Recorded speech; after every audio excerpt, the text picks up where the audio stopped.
again, we choose you every single time. We're so proud to call you our dad. That's my cue. We haven't rehearsed. I still remember those imaginary bedtime stories. Peter and Robert. The girls and I would curl up in bed with Dad and he'd make up their adventures whilst he told the story.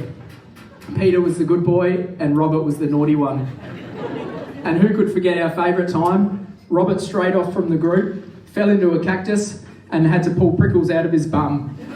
We were in absolute hysterics and only Dad could make us laugh like that. Sometimes I wonder where I got my addiction for running from. And then I think back and I realise it was because of the conditioning when I was a 5-year-old child. The year was 2000. Stewie O'Grady was a champion Australian cyclist. Dad would sit out the back on a Saturday morning reading the paper and I would ride my bike around in circles. And in order for Dad to get a few seconds of peace and quiet, he would suggest that he times a lap for me. Every time I would ride past, Dad would say, "Go, Stewie, go," as I circled round and round and round. And I would ask each time, "How fast was that lap, Dad?" And he'd look up from his paper, he'd say, "Yeah, 40 seconds," and then he'd look back down, "Go again."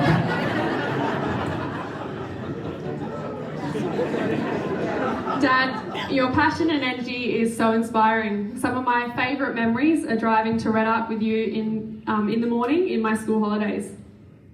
You could never drive in silence. It was always either 1323 blasting through the speakers while you tapped away on the steering wheel, quite violently might I add, and either sang or whistled along. Or you'd be on the phone checking in with one of the team talking so loudly I used to think the cars around us could hear the whole conversation. I remember asking you one morning in the car, "Dad, how do you keep going to the same place every single day?" And you said to me, "When you love what you do, it's easy." I'd look forward to coming by your office to pinch $1 to grab a chocolate from the vending machine, then eating lunch together in the lunchroom, with most times involving a Snapchat selfie in the middle of the lunchroom. And as you can imagine, as a teenager, I'd sort of hide and pretend like it wasn't my dad, but I couldn't exactly hide that well.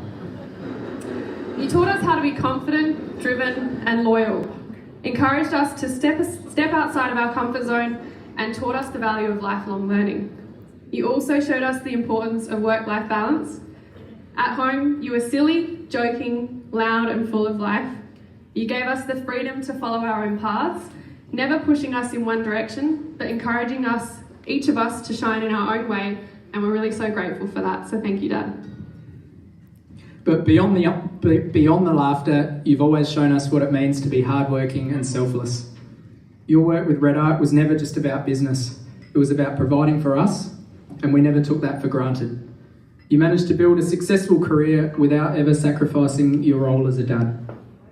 You drove me to footy, took us all to Lille Athletics, and often volunteering as the starter with the starting gun. Your passion for fitness and running has rubbed off on us too. Not just for the sport, but for the social connection it brings. Even now at 60, nothing's changed. You still run with us, play Scrabble with us, and spend quality time with us at Wallaroo. You're still fun, silly, and still the heart of our family. Dad, we love you so much. Thanks for being our greatest supporter, our role model, and our friend. Happy 60th.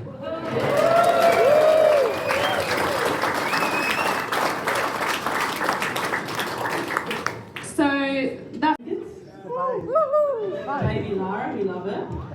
We have 3 speakers tonight. So we've got lovely Mum, who will be speaking about Dad's upbringing and home life. And then we've got Gavin Shepherd, who will speak about Dad and how he shows up as a mate. And finally, Jamie McKeough, who will speak about Dad's business side, which obviously is a very important part. Before we welcome Mum on the stage, we'd like to share just a bit about Dad. So that's Lara's cue, sorry.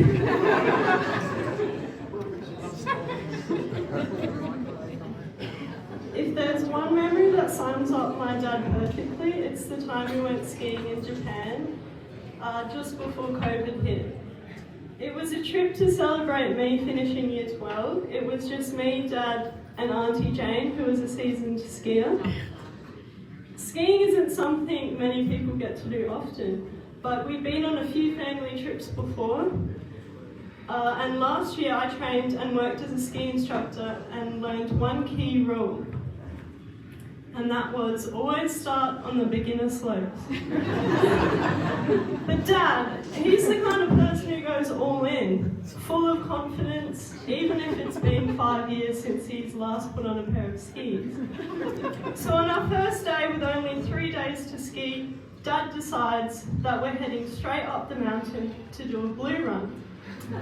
No warm-up, no hesitation, just straight to the top. I'm a confident skier myself, so I agreed and hoped to follow his trail down. But halfway down I stopped at a junction, unsure of which trail he had taken. We were in the middle of a blizzard with low visibility, and Auntie Jane was already waiting at the bottom.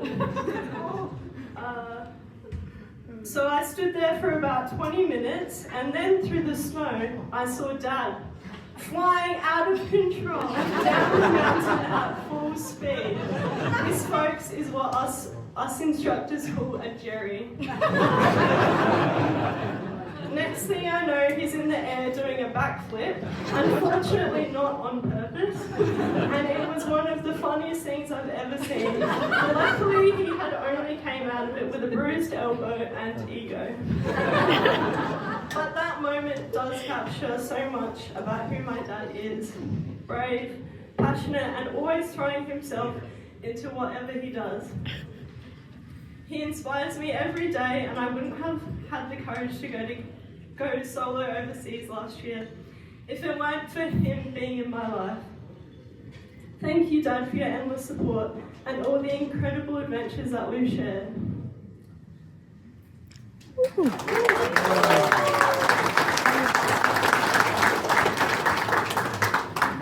That was beautiful, Lara. Just in a similar vein, Dad, he's always supported us going overseas on our adventures. So when I went to Venice when I was 19 years old, gosh, I was so scared. Dad came and visited me in the middle of some work trip, and I just was so socially anxious, and he said to me, you know what, Kirsty, to make friends, what I did on my Harvard trip was I just sent a message out to all the cohort, like, I'm going to be running at this time, this place, and then I just made all these friends that just came running with me. I thought, oh my God, that is so intimidating. I'm not going to do that. But I gave it a go. I sent out this message to my student accommodation, and lo and behold, nobody showed up. That's all right. Two times nobody showed up. And then the third time, I made 2 lovely friends, an Italian girl and a Russian girl, and we're all still friends today. We've been on many runs in many different countries, so it's very nice. And the second time, most recently in Dublin, Dad came and visited me. I was a different person, much more confident, didn't need that help anymore with making friends, but still doesn't change how you feel a bit homesick. And I saw Dad was wearing this amazing Hawker flannel t-shirt, long sleeve shirt. I said, oh, what a great shirt. I really miss the one I have at home. And Dad goes, oh, here, take it. Takes off his shirt, gives it to me. Here, you have that. I'm like, oh, thanks, that makes me feel so much better. By the end of the trip, I swindled him out of half of his wardrobe. So yeah, Dad's the kind of person that, you know, when you need a bit of advice and a bit of courage, he's there for you. So thank you, Dad, and happy 60th.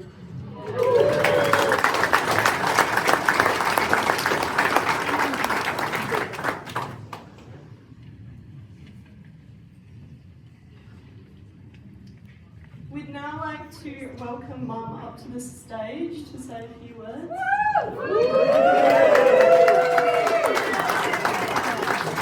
Anthony's 60 years from a family perspective, and there's many stories about what an extremely active child Anthony was growing up. In particular, at age 2, climbing to the top of the fridge to throw and smash plates on the kitchen floor, and also smashing all his dad's swimming trophies. And at age 4, accidentally drowning his pet rabbit whilst enthusiastically giving him a bath. And his mum Marjorie tells us Anthony only attended kindergarten for 1 day. He refused to return. Oh, not even a day. Marge delights, though, in recalling that from the day Anthony went to school, he was never any trouble ever again. But he did, however, continue to torment his sister Tanya, who eventually upturned a full bowl of Weet-Bix over his head in frustration one morning. He also subjected his sister Jane to regular World Championship wrestling bouts, and he made sure he was always declared the winner. When Anthony was 10, the Kittle family was complete when his brother Stephen came along. Anthony attended St Joseph's Primary School and Caritas College in Port Augusta, and he opted in for any activity that was going. So footy, cricket, basketball, table tennis, volleyball, fishing, swimming, fun runs, triathlons and golf. And he also loved to hang out at the Port Augusta Racing Club with his dad Philip, and we miss him today. In the school holidays, he would help his grandfather at his electrical business in Port Augusta, but mostly he stayed in Hawker with his other grandparents, helping to pump petrol at their petrol station. Anthony fondly remembers riding along with his grandfather, Fred Teague, to some of the RAA roadside call-outs to rescue stranded tourists. One not so proud moment for him, though, was filling up a B-double truck with fuel, but only just realised he'd been pumping petrol instead of diesel. He was horrified, but as a 12-year-old, he actually immediately fessed up to his mistake. And before any damage was done to the engine, he was embarrassed to mention to his grandfather that he made this mistake, but good on him for fessing up. So his grandfather had to empty the tank of fuel and refill it with diesel. Another pastime was washing and blow drying bantam chickens with his Uncle Gary, who's here tonight, in preparation for country shows. In his teenage years, though, Anthony did in fact win champion bird at the corn show.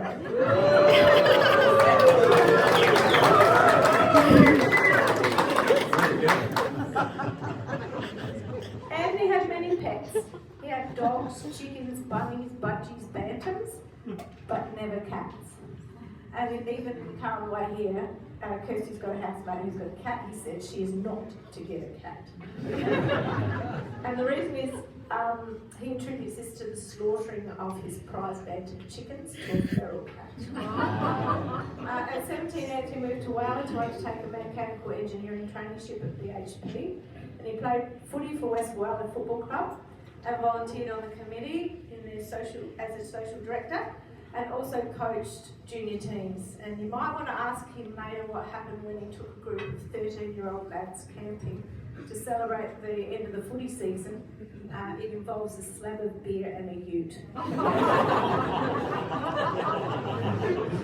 This is around the time I met Anthony. It was at the Bowman wedding in Murray Ridge, and he was 26. Anthony was definitely not interested in a relationship at the time, but fate took its course. We married 2 years later, started a family the following year, and Joel, Emma, Kirsty and Lara came into our lives over the next 8 years. Anthony's a goal setter, very driven. In the early days of meeting, he told me he had a plan. He wanted to be a general manager by age 30, marry and have 4 children, become a company director and a CEO. He achieved all of this, even if he had to buy Red Arc to fulfill the last one. Anthony went on to complete an MBA at Adelaide Uni and the Owner President's Management Program at Harvard University, Boston. And this has led us on many an adventure, visiting amazing destinations across the world. Anthony has a high-risk appetite, regularly pulling me out of my comfort zone, and our love is much richer for it. Although I won't mention some of the early investment decisions. All the while, though, Anthony remains a humble man with those country boy roots firmly embedded. He's an active dad, always making time for our children and getting involved. He encouraged any pursuit they expressed an interest in, and particularly running. And in fact, Anthony's competed in 2 marathons and several 100-kilometre tracks and still continues to be physically active today. Anthony collects friends wherever he goes and he doesn't give them up easily. Tonight is testament to that. And many of our friends are reaching retirement age and starting to take off in their caravans. But if you ask me, Anthony won't retire. He loves his fingers being in as many pies as possible. Red Arcs is pride and joy, and we're both grateful to my parents for giving us that 5-year leg up at the start. I know Anthony is equally grateful to our accomplished and trusted Red Arc advisors and leadership team. If I had to describe Anthony in just a few words, I would say he's driven, headstrong, serious and silly, very loyal, loving and good fun. I'm so proud to call you my husband. Thank you for the last 33 years together. I love you. Happy 60.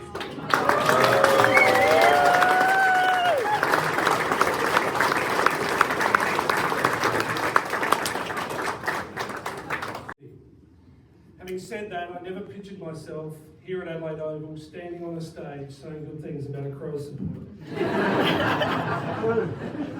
Anthony and I first met when we were both 16, playing country cricket for a South Australian country representative team.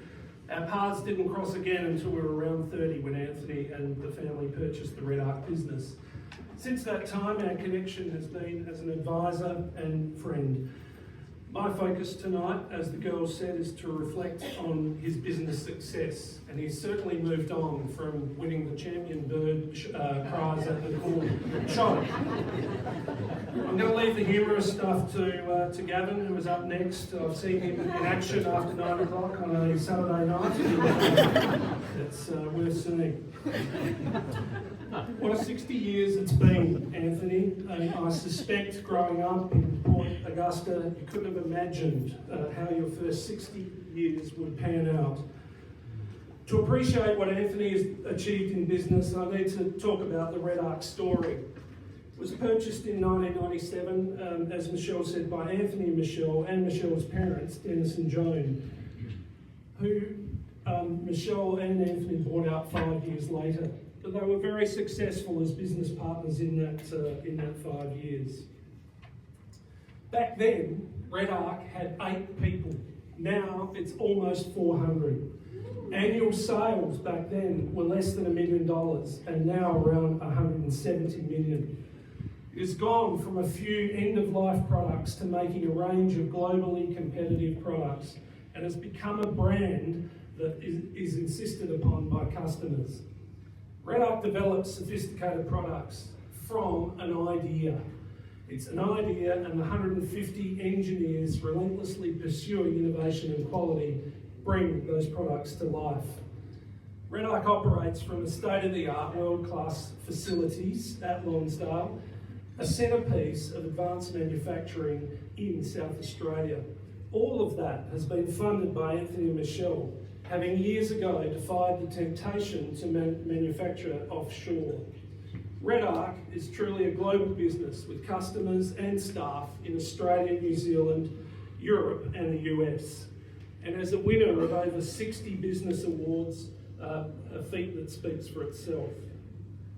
Red Arc is a phenomenal business by any measure.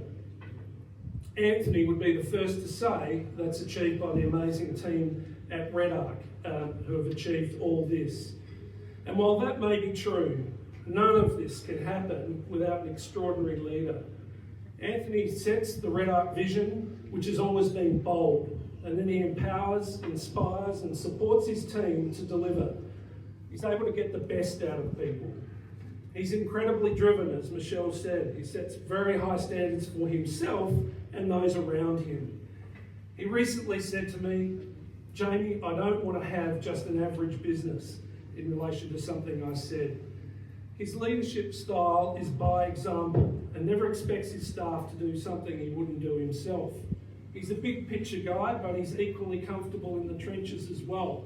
And quite incredibly, remaining close to customers through regular visits, sales visits with his staff to all corners of Australia and the world, and still mans the stand on weekends at trade shows, living his value that the customer really is king. He listens to others, but he makes his own calls. He confronts the inevitable challenges that running a business throws up and brings them to a conclusion. He's an action man. Some of these calls have been massive, some risky, and I guess a lot more risky than horses you punt on a Saturday. But Anthony has stuck to what he thought is right, backed his people, backed his products, and his own and Red Ark's values. He has an insatiable appetite for learning, both formal and informal.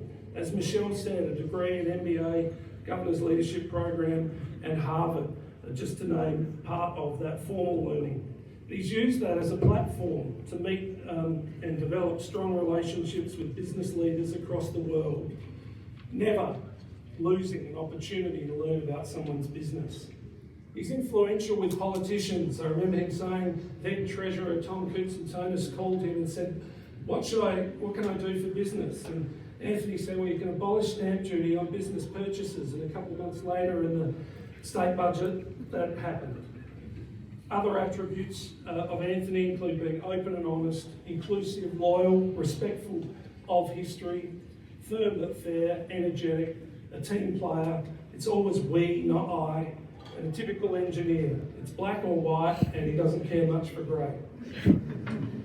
Anthony's willingness to give back to the business community by giving up his precious time to share the Red Ark success story to the benefit of other businesses and leaders through endless presentations and tours of Red Ark is simply unparalleled. His giving back includes being an advisor to both the Adelaide University and Flinders University, and he was recognised by being inducted into the Australian Automotive Aftermarket Association Hall of Fame, which is quite a mouthful. His philanthropic endeavours go way beyond giving his time.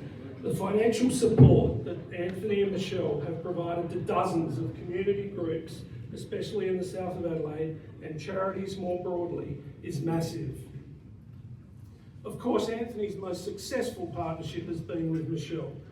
Their commitment to each other, their family and their friends is unwavering.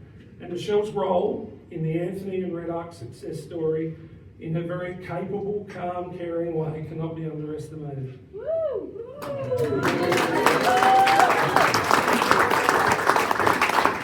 And in recent years, I've had the good fortune to get to know all four of Anthony and Michelle's children, all wonderful young adults, all talented and pursuing their own dreams. And I've observed firsthand the huge respect they all have for each other, and Anthony and Michelle, and the great pride they have in the family. Anthony, for all of us in the room, we look at you with great admiration. As a friend, as a family man, a colleague, universally liked and respected by all, and a person that people gravitate towards. For you, you should be incredibly proud of your first 60 years. You've left nothing on the table, given it your all, always with a smile on your face. And in many respects, I feel at 60, you're just warming up. Despite all of this success and being one of South Australia's most successful business people, your most admirable quality is your humility. As Michelle mentioned, you remain true to yourself. Well done. Anthony, it's been an inspiring 60 years. Enjoy your night. You certainly deserve it. And a number of people said to me, as has been mentioned already tonight, Tony doesn't have friends for a few weeks. Tony has friends and he just collects people along the way. There's people tonight here from Port Augusta Year 1 Primary School. There's people here from Cricket Club from Port Augusta, from Whyalla, Footy Club, all of his business dealings. And it's a reflection. I've been friends with the Gill family for 20, 25 years, and I'm new blood. And so it made me think, I shouldn't be giving a speech tonight, it should really be getting you guys to chime in. So I'm going to ask some simple questions, and I'd like a yes/no answer, and I'd like it loud. I was going to start with a really simple one and talk about success. And we've talked about marriage and marrying the wonderful Michelle, 4 astounding kids, and then a little business down at Lonsdale. And with your theme, yes, no, Tony's a success? Yes! All right, let's talk about another question. Running, fitness and heavy breathing. Tony is an avid fitness fanatic. He has run the Adelaide Marathon, he's run the marathon in Hawaii with Joel. He's done lots of batshit crazy things with running, including a couple of 100k walks with a bunch of us. And so we know he's fit and he's healthy and he's a runner. What you may not understand or know is a bunch of us have called him Tony the Tank Engine. He has a singlet that was paid for by Case and Ben because when he runs the City Bay, he doesn't run the City Bay like an average person.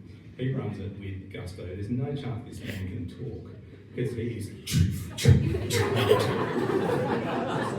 And so there's some great photos, and I'm not sure if they're here tonight, but great photos of him with Tony the Tank Engine top. So I'd like an understanding of the crowd. Do we as a group of his friends, family and colleagues feel that he is batshit crazy about fitness, running and heavy breathing?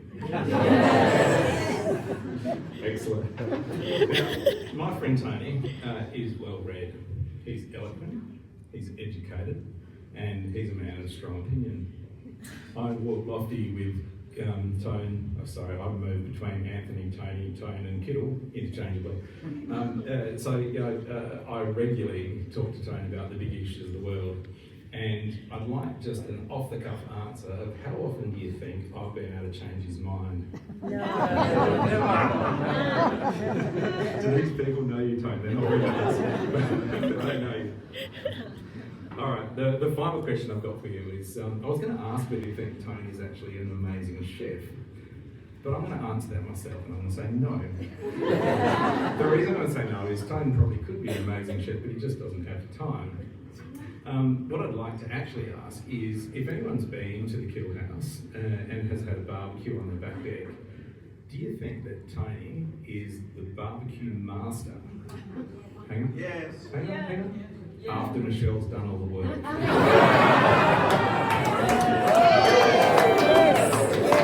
So that's enough for all the nasty ones. There was something that occurred to me about how tone can change. There was Jamie's comment about politics and changing. The major change Tone made to the Adelaide Oval was the removal of the water fountain that he swam in after running.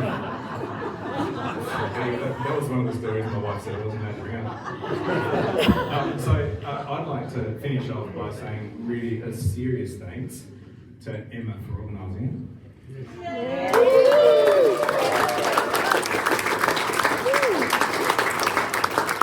And I'd like to say a serious cheers and happy birthday to the big fella. The night, the man of the hour, Tony the Tank Engine himself, Anthony Kittle.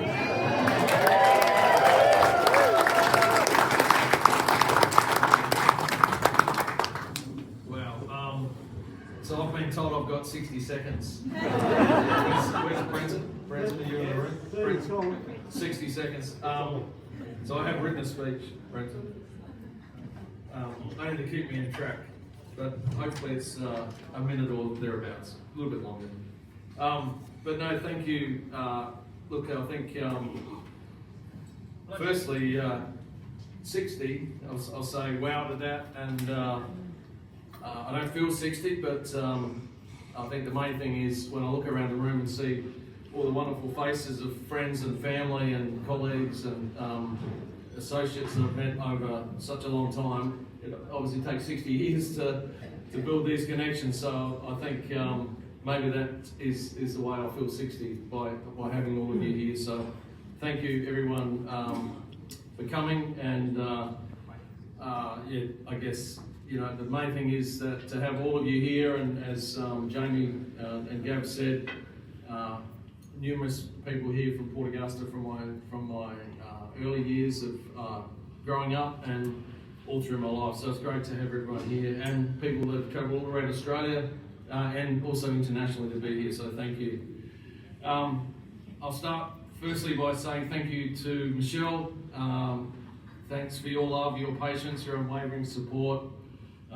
You're certainly the foundation of everything that's happened in my life, and most importantly for helping us build a home and raising amazing children, and I guess helping me to be able to build a business.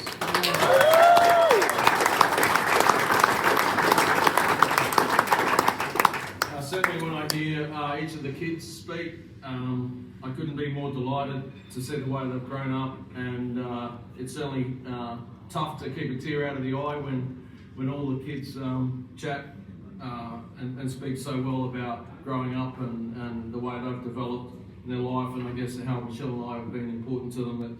It certainly means a lot. So thanks to each of you for your wonderful, kind words, and in particular, Emma. When it came time to turn 60, Emma said, "Dad, would you like a party?" And I sort of hesitated. She said, "Well, if you do, I'll organise it." So I thought, "Well, okay, let's do it."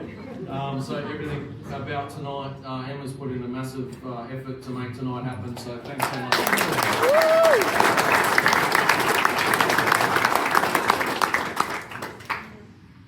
So when I think the main thing I thought of when everyone in Australia, there's only a few degrees of separation, and so my life through growing up in Port Augusta, moving to Whyalla and working at BHP, moving to Adelaide and working at ROH, and then into Red Arc, and all through those decades, I've just met so many wonderful people, and as I say, it's great to have all of you here, and it's great that there's so many associations and connections between us all, not just 1 degree of it is 1 degree of separation in that respect. So great to see people chatting and having a great time.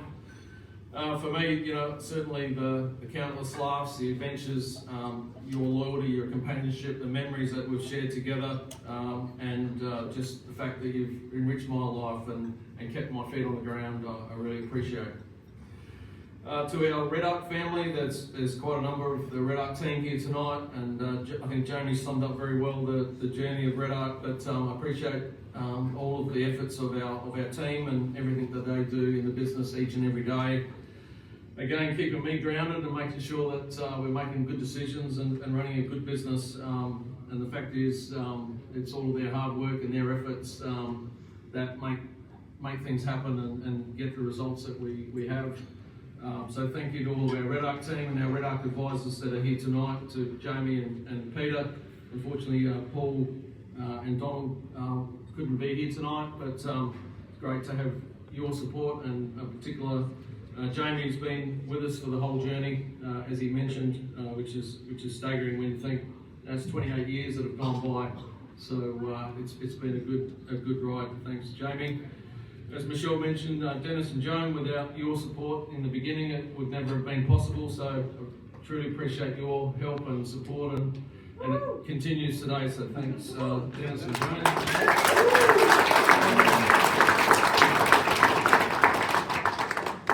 For me, certainly not representing the MRS team, but Robbo sent me a text to say that Scarm's over there. It's 3/4 time. You're 10 goals up and you're kicking with the wind. So, I thought, hopefully that sums up where the next number of years go.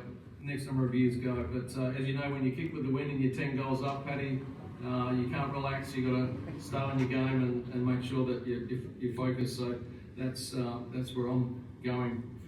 So, really for me tonight, to have so many family, friends, relatives, just people I've known for such a long time.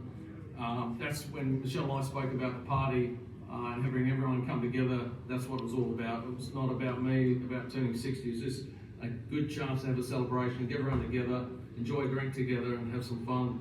So, enjoying this moment, surrounded by people who mean the most to me. Your presence, your friendship, your support, to me is truly life's greatest gift. So, thank you.